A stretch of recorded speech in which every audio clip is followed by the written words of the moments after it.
The one nation, one election proposal is a thesis in centralism and is the antithesis of decentralization.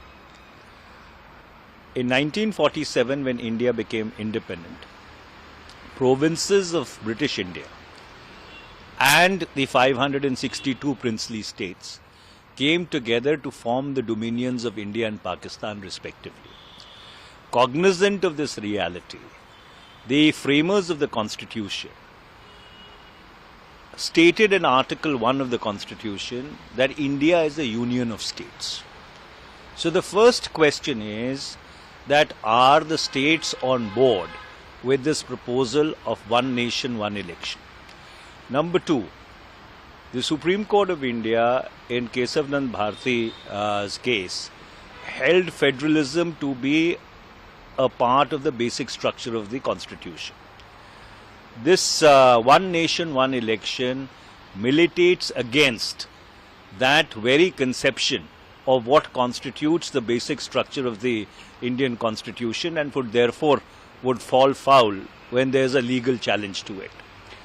Number three, the municipal corporations, Zilla Parishads, panchayats, block samitis, municipal committees, notified area committees, they fall under the jurisdiction of the state governments.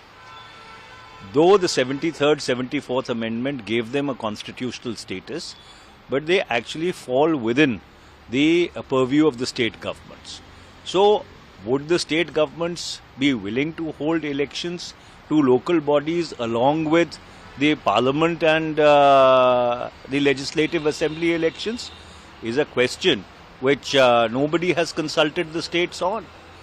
Number four, what is equally disturbing is that the proposal states that if there is a no confidence motion, then the term of the assembly or the term of parliament would be constituted by a fresh election for the remaining term of that parliament.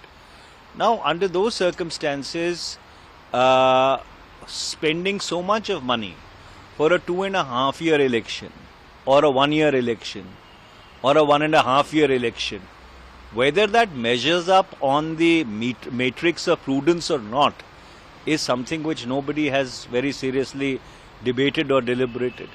So the entire one nation, one election proposal is riddled with contradictions. It has not been thought through. It will not pass muster in a legal challenge.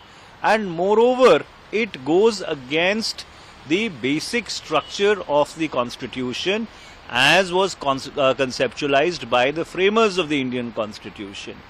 And finally, what also needs to be understood is where is the government of India drawing its legislative power in order to enact this particular proposal?